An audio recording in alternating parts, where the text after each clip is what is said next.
My name is Leah, and at 33 years old, I work as a civil servant in a national administrative agency. Life has been demanding with a hectic schedule, but I'm doing what I've always dreamed of since my student days, so I feel fulfilled in my career. In my personal life, I've been living with my partner, Hugh, for 5 years. While we're not officially married and are considered a common law couple, Hugh's parents often mention that we should think about getting married for our future. However, we haven't taken that step yet. My family has always been deeply rooted in male chauvinism, prioritizing the eldest son above all.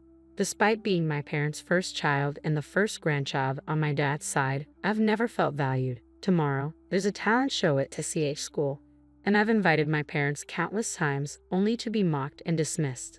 They would say hurtful things like, "If we had time, we'd rather sleep," or "You're really stupid if you don't understand that." Seeing my friends' parents take photos and videos during school events was particularly heartbreaking. Before I started elementary school, my brother Miles was born. The joy he brought overshadowed everything else. Even my workaholic dad would rush home if mom texted about Miles feeling unwell. They would stay up all night taking care of him. When I started elementary school, neither of my parents attended the orientation, citing they were too busy with Miles. I felt utterly alone on my first day, watching other families take commemorative photos. Not only my parents but also my grandparents treated Miles as if he were the only grandchild who mattered. His paternal grandparents, who lived with him, showered him with gifts and took him everywhere. This upbringing made Miles selfish and arrogant, especially towards me.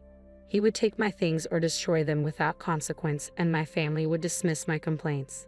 This cycle of neglect and favoritism continued throughout my childhood, leaving me to grow up without feeling any warmth or love from my family. I had one simple wish: to attend college as far away from home as possible, effectively cutting ties with my family.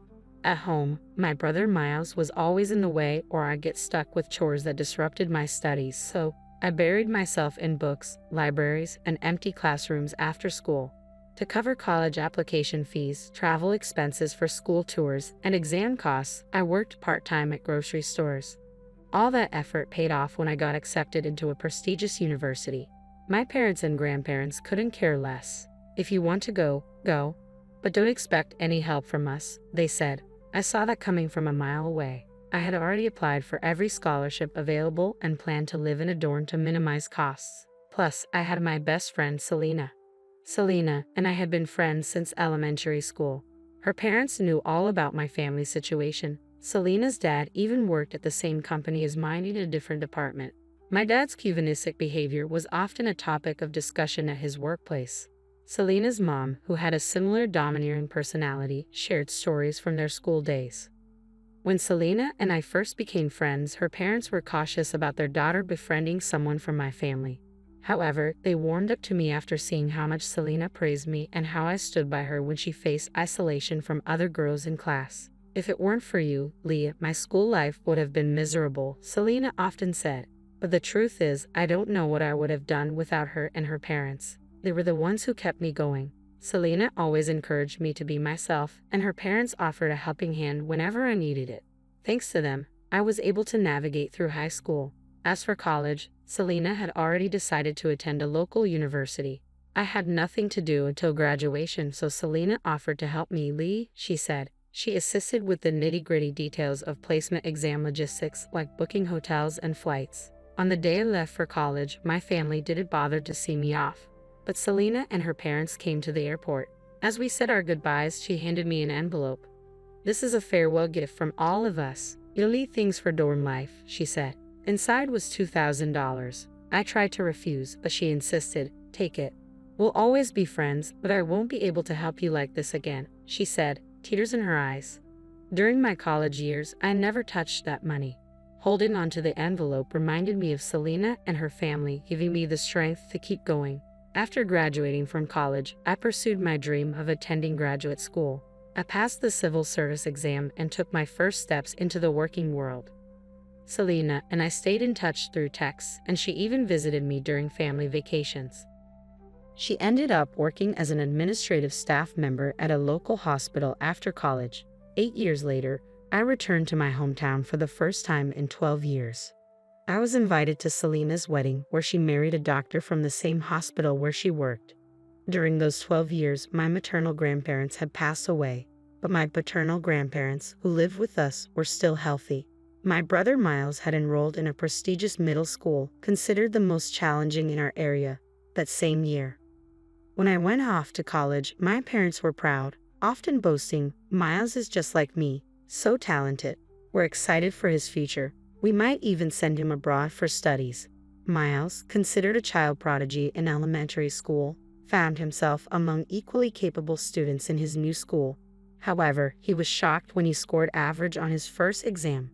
"This can't be the real me. I'm better than this," Miles insisted. Instead of putting in effort, he blamed everyone else, teachers, classmates, even the school's timing, for his shortcomings. By the time he reached 9th grade, the school suggested transferring might be less stressful for him. But both Miles and my parents couldn't accept this reality, driven by their pride. Miles continued on to high school, where he struggled to keep up and eventually dropped out. Meanwhile, I was in grad school when my parents suddenly asked, "Aren't there any schools there that Miles could get into? The more prestigious, the better. A school with tradition would be ideal." They even hinted if I knew any influential professors. I tried to explain the impracticality of their expectations, but they accused me of being cold and heartless. I stood firm, insisting that some things are simply impossible. Eventually, we lost contact. According to Selena, who stayed in our hometown, my parents enrolled Miles in an online high school. They made excuses, claiming, "Our son is too exceptional for regular education. He would only attract jealousy and make life difficult for himself." Miles graduated from the online high school, attended a local college, and secured a job at a subsidiary of my dad's company through my grandfather's influence. Through this connection, I crossed paths with Miles again. When I returned to my hometown for Selena's wedding, I arrived 2 days early at her request. She had something important to discuss. Unenthusiastic about visiting my parents, I opted to stay at the hotel where the wedding would take place. I spent leisurely moments with Selena, including trips to the spa. We were invited to dinner by Selena's parents, and it was during this dinner at the hotel restaurant that I unexpectedly encountered Miles and my parents. At first, they didn't recognize me. I suppose it was understandable. When I lived at home, I was thin and didn't prioritize my appearance like other girls. It was only when my parents greeted Selena's parents that they realized I was their daughter. "Leith, is that you? You're back in town. My, you've changed," my parents exclaimed warmly. "Are you free later? Maybe we could." I wasn't in the mood for their sudden friendliness. "I'm heading back right after Selena's reception, so I don't have time," I interjected, then quickly excused myself. I did catch Miles' eye, but to be honest, I wouldn't have recognized him on the street. He had lost his youthful look and now exuded a demeanor that seemed cunning. After the wedding, I returned to my condo. Soon after, started receiving messages from my parents and Miles, who had obtained my number from Selena's parents without my consent. According to a message from Selena's father, who apologized for giving them my contact information, they wanted me to attend Miles's wedding. Miles is getting married, yes, apparently to the younger sister of a college classmate. She's only 21 and quite beautiful, my parents messaged me. "What does that have to do with me attending?" I responded, puzzled. According to Selena's father, Miles had secured his job through my grandfather's connections, but his overinflated self-esteem often clashed with his actual abilities. He had developed a habit of looking down on people, dismissing those who stayed in our hometown as insignificant. Consequently, when he announced his wedding, nearly everyone from colleagues to bosses found excuses to avoid attending. I had every intention of feigning a terrible cold that day, or at least using my tarot card reading as an excuse to avoid going anywhere near the wedding venue. Planning to have a cold, huh? I see, I thought to myself wryly. My parents and Miles seemed determined to match or exceed the number of attendees from the bride's side. Even though I'm not the most exuberant sister or daughter, they apparently felt it necessary to have me there, especially given my graduate degree from a prestigious university and my government job. Their shallow reasoning annoyed me to no end. Competing over the number of attendees is absurd, I muttered to myself. But ignoring them would only lead them to pester Selena's father to intervene, so reluctantly, I replied to Miles's message. He had greeted me with, "Long time no talk. You must be happy to be useful to the family for once." I ignored his snide remark and agreed to attend the wedding to minimize any further hassle. Fast forward to the wedding day, 2 months later. The bride was as beautiful as Selena's father had described, and she exuded genuine kindness and straightforwardness. I couldn't help but wonder why such a wonderful woman would marry someone like Miles, but I chose not to pry and simply played my role as the groom's sister. After the wedding, Miles and his new wife departed for their honeymoon without much ado. No one made an effort to keep me around, and I had nothing to say to my parents or grandparents. I made a brief visit to Selena's home to convey my greetings and then left. Time passed without any contact until suddenly, Miles reached out to invite me to see the cherry blossoms. It wasn't as grand as the National Cherry Blossom Festival in Washington, D.C., but our hometown also had a botanical garden with cherry trees. It was a common seasonal event, yet I grew suspicious when it became clear that the real agenda wasn't just about cherry blossoms but something more significant, convincing me to relinquish my inheritance rights. Apparently, a major land development project was in the works near our family home, with a prominent developer planning to buy up the area for a large condo complex. Real estate prices were soaring, particularly around our property, which included not only the house but also a sizable parking area. It seemed Miles and my parents, enticed by the rising land value, were eager to ensure I would stake a claim to the inheritance in the future. They say not to count your chickens before they hatch, I thought to myself. In truth, I had never placed much importance on inheritance matters. Yet Hugh once advised me, even if you don't need it, it might be wise to settle things once and for all. So, I made the decision to return home. I booked a room at the same hotel I had stayed in before and planned to meet my family at the botanical garden. The day arrived, and I reached the designated spot to find my sister-in-law, whom I had only met once at the wedding, sitting alone on a bench. I was early by 3 hours, but she had arrived even before me. She appeared composed, but her face was pale and dark circles were visible under her eyes. Do you remember me? I'm Lee, Miles' sister. We met at the wedding. I greeted her. Upon hearing my name, she stood up in surprise but almost immediately stumbled. I swiftly reached out to catch her. She felt surprisingly light and frail, reminiscent of how I remembered myself back in high school. I'm sorry. Thank you, she murmured softly, clearly caught off guard. Her name, if I recall correctly, was Carolyn. Carolyn, right? If you're not feeling well, don't push yourself, but sit down, I suggested. We resumed our seats, but the bench felt cold, likely from the earlier rain. Upon closer inspection, Carolyn's apron and hair were damp, as if she had been caught in the downpour. What time did you get here? We agreed to meet at noon, right? I asked. Yes, but I was told to secure the best spot for cherry blossom viewing, so I've been sitting here all night to make sure no one else took it, Carolyn explained. This might be the best spot for cherry blossoms, but you didn't have to go through all this trouble, I replied. But if I don't do as Miles says, not just him, but Trevor and Jasmine will scold me too. This is just how it always is, Carolyn sighed. Trevor and Jasmine are my dad and mom, I realized, feeling a surge of anger that made my whole body tremble. Without hesitation, I took off my coat and draped it over Carolyn. Then, I sent a message to Selena. Later that afternoon, during a break with Selena, she received an internal call. I think it's probably from Leah's family. How should I respond? Selena asked me. I wrote down what I wanted Selena to convey to my parents and Miles, then handed it to her. Within an hour, Miles and my parents rushed in.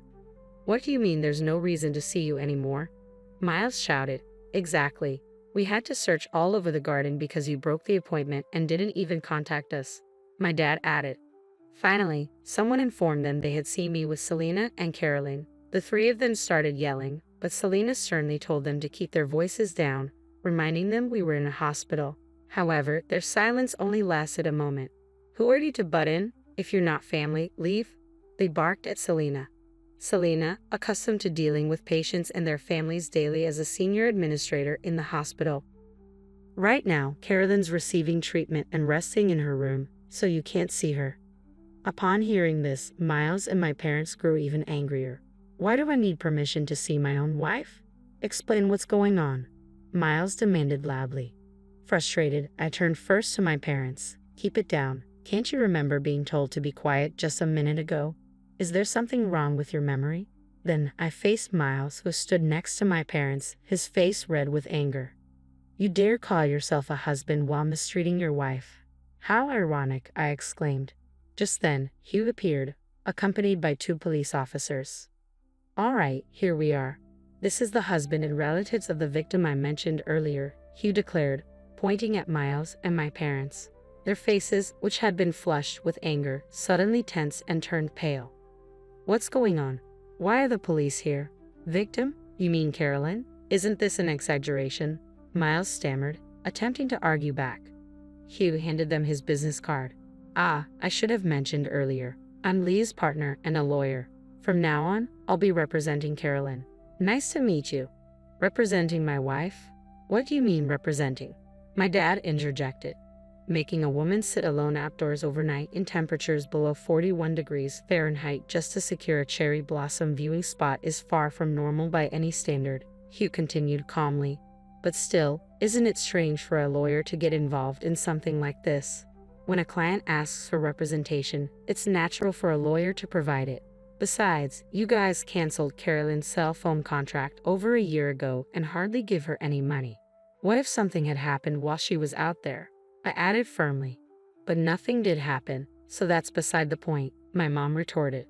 Can't you imagine what would happen if someone went without food or water for nearly half a day? You're not kids anymore, Hugh continued. Moreover, when you told her to secure the spot, you didn't even give her time to dress properly for the outdoors. You'd even locked her out immediately. How is this not malicious behavior? Hugh spoke smoothly, and the two police officers beside him nodded with stern expressions. I chimed in when I met her. She was freezing and looked pale. That's why we brought her to this hospital in Selena's car right away, I explained. Actually, I was at the botanical garden 3 hours before meeting Miles and my parents because I had plans to meet Selena. I had texted Selena that I was meeting Miles and my parents under the guise of cherry blossom viewing. She suggested I take a stroll in the botanical garden to calm my nerves. Before that, I agreed, as I was feeling a bit uneasy. Thanks to arriving much earlier, I was able to find Carolyn in poor condition, Selena interjected. I immediately called my husband, who is a doctor, and he advised bringing her to the hospital as soon as possible. He even came to pick us up on his way to work. Thanks to that, Carolyn received prompt medical attention, and her body temperature and color soon returned to normal. In the meantime, based on my husband's diagnosis that she was both physically and mentally weak, she was transferred to the inpatient ward, Selena concluded. During the ride to the hospital and between examinations, Carolyn shared her story with us, shedding light on the true extent of her ordeal. I sought Selena's advice and contacted Hugh, who promptly arrived to act as Carolyn's attorney. Consulting with the police and notifying Carolyn's family, Hugh stated firmly, "As far as I'm concerned, your actions against my client could be considered assault." Naturally, I plan to file a complaint in that regard.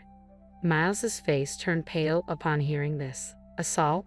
That's a bit much. I didn't physically harm her or anything. Harm doesn't just mean physical injury, Hugh explained. Past cases have defined it as adversely affecting a person's health. But she just felt a little sick, Miles insisted. There's no need to make a big deal out of it.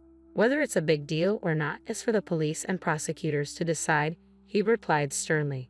At that moment, a police officer intervened. Let's take you somewhere to hear more about this, they said, leading Miles and his parents away. After a stern warning from the police, Miles and his parents returned home to find Carolyn's family waiting for them, visibly furious. According to Carolyn, her brother had initially thought highly of Miles but became concerned when Miles cut off communication after their marriage. Miles had allegedly told him, Carolyn said she's always hated her family. Now that we're married, she's finally cut ties. I told them not to contact me anymore. Carolyn's family learned from her that Miles had also told her, your brother never liked you. He begged me to take you off his hands. I only married you out of obligation, not love. Furthermore, Miles's parents and grandparents continually told Carolyn, you're a burden. Just be grateful we're putting up with you. It became clear that Miles and his family had isolated Carolyn from her own family to use her for their convenience. This incident exposed their mistreatment, leading Carolyn's family to rally around her during her recovery at the hospital. Though the legal repercussions were minimal, the social fallout in our small town was significant. Rumors spread quickly, and the community's opinion turned against Miles and his family. They faced humiliation at work and in the neighborhood. Additionally, a major land development deal fell through, causing financial ruin as property values plummeted. Carolyn's family demanded divorce compensation and a division of assets, intensifying the family's strife. My grandparents lost all their assets and had to move into a care facility. Miles and my parents faced a messy divorce settlement. They sought Hugh's help, but he firmly declined, saying, "If you try to contact Leah or me for money, we'll respond legally." Having changed my contact details and distanced myself from their turmoil, I finally felt liberated from the complications tied to my family's home and inheritance.